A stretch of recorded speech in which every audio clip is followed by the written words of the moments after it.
दिल्ली में गुरुवार को राज्यसभा से रिटायर हो रहे 72 सांसदों की विदाई के मौके पर कहा, जो साथी जा रहे हैं हम चाहेंगे वापस आए। उन्होंने कहा कि अनुभवी साथी जब सदन में जाते हैं तो राष्ट्र और सदन की कमी महसूस होती है। कल पीएम मोदी, ज्ञान से ज़्यादा अनुभव की ताकत होती है। कांग्रेस अध्यक्ष सोनिया गांधी ने लोकसभा में कहा कि महात्मा गांधी राष्ट्रीय ग्रामीण रोजगार गारंटी योजना मनरेगा के बजट में कटौती में से कामगारों के भुगतान में देरी हो रही। उन्होंने आगे कहा, कुछ साल पहले कई लोग ने मजाक उड़ाया था। उसी मनरेगा ने कोविड-19 लॉकडाउन में गरीब परिवारों की सहायता करते हुए सरकार के बचाव में सार्थक भूमिका निभाई है। बायोकॉन की कार्यकारी चेयरपर्सन किरण मजूमदार-शाह ने कर्नाटक के मुख्यमंत्री से राज्य में बढ़ रहे धार्मिक विभाजन का हल निकालने का आग्रह किया। उन्होंने ट्वीट किया, कर्नाटक ने हमेशा समावेशी आर्थिक विकास किया है और हमें इस तरह के सांप्रदायिक बहिष्कार की अनुमति नहीं देनी चाहिए। उन्होंने लिखा, अगर आईटीबीटी सांप्रदायिक हो गया तो भारत में बादशाह ध्वस्त हो जाएगी। दिल्ली के मुख्यमंत्री अरविंद केजरीवाल ने कहा, उनके आवास पर हुई तोड़फोड़ पर कहा कि देश के लिए मेरी जान हाजिर है, लेकिन इस तरह से गुंडागर्दी देश के आगे बढ़ने वाला नहीं है। उन्होंने कहा, दुनिया की सबसे बड़ी देश की सत्ताधारी पार्टी गुंडागर्दी करेगी तो युवाओं को क्या संदेश जाएगा।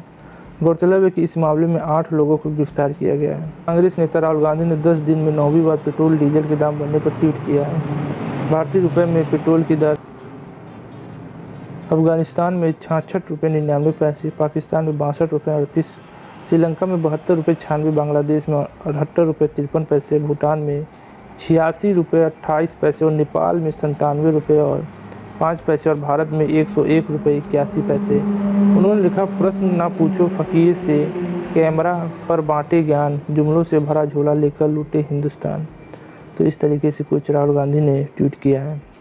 कांग्रेस ने गुरुवार को देश भर में गैस, पेट्रोल और डीजल के दाम बढ़ने के खिलाफ महंगाई मुक्त भारत अभियान शुरू किया है। दिल्ली में विजय चौक पर राहुल गांधी के नेतृत्व में कांग्रेस कार्यकर्ताओं ने गैस सिलेंडर को माला पहनाकर प्रदर्शन किया है।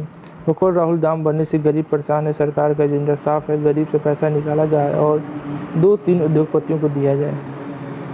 अखिलेश यादव के अनुबंध की रिपोर्ट्स के बीच प्रगतिशील समाजवादी पार्टी लोहिया अध्यक्ष शिवपाल सिंह यादव ने बुधवार को उत्तर प्रदेश के मुख्यमंत्री योगी आदित्यनाथ से मुलाकात की। बकौल प्रवक्ता ये शिष्टाचार मुलाकात थी। गौरतलब है कि हाल ही में शिवपाल ने सपा विधायक होने के बावजूद उन्हें विधायक दल की बैठक में नहीं बुलाए जाने की बात कही थी।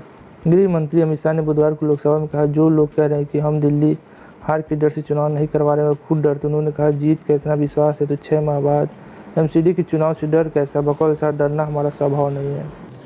महाराष्ट्र के मंत्री आदित्य ठाकरे ने कहा कि अब विधानसभा चुनाव खत्म हो चुके हैं और इसलिए पेट्रोल और डीजल के दामों में बढ़ोतरी हो रही है।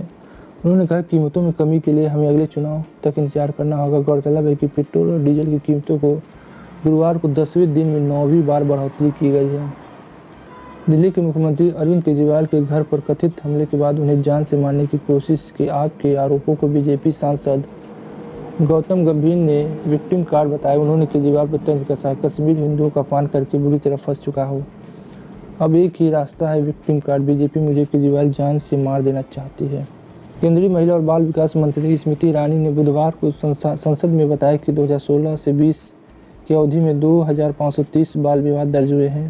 उन्होंने एनसीआरबीसी के आंकड़े में हवाला देकर बताया कि 2020 में बाल विवाह की संख्या 785 थी, वहीं 2019 में 523, 2018 में 501, 2017 में 395 और 2016 में 326 थे। केंद्रीय मंत्री अमित शाह ने बुधवार को लोकसभा में चर्चा के दौरान टीएमसी से कहा कि बीजेपी विपक्षी कार्यकर्ताओं को मारकर सत्ता नहीं हथियाना चाहती है। उन्होंने कहा, हम कार्यकर्ताओं की पत्नी और बहनों के साथ बलात्कार कर सत्ता नहीं चाहते हैं, यह हमारी संस्कृति नहीं है। बकौल शाह, बीजेपी अपनी विचारधारा के आधार पर चुनाव लड़ना चाहती है।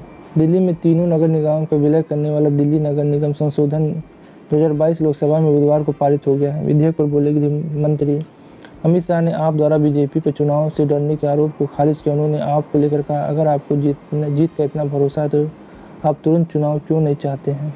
बीजेपी सांसद तेजस्वी सूर्या ने दिल्ली के मुख्यमंत्री अरविंद केजरीवाल से द कश्मीर फाइल फिल्म पर की गई टिप्पणी पर बिना शर्त माफ़ी मांगने की मांग की। उन्होंने कहा, जब तक वह माफ़ी नहीं मांगेंगे हमारा विरोध प्रदर्शन जारी रहेगा। गौरतलब है कि बुधवार को मुख्यमंत्री आवास के बाहर तेजस्वी सूर्या समेत अन्य बीजेपी कार्यकर्ताओं ने विरोध प्रदर्शन किया था। आपको क्या लगता है, ये सही था कि गलत? अपना कमेंट करके जरूर बताएं। इसके लिए बस इतना ही। जय हिंद, जय भारत।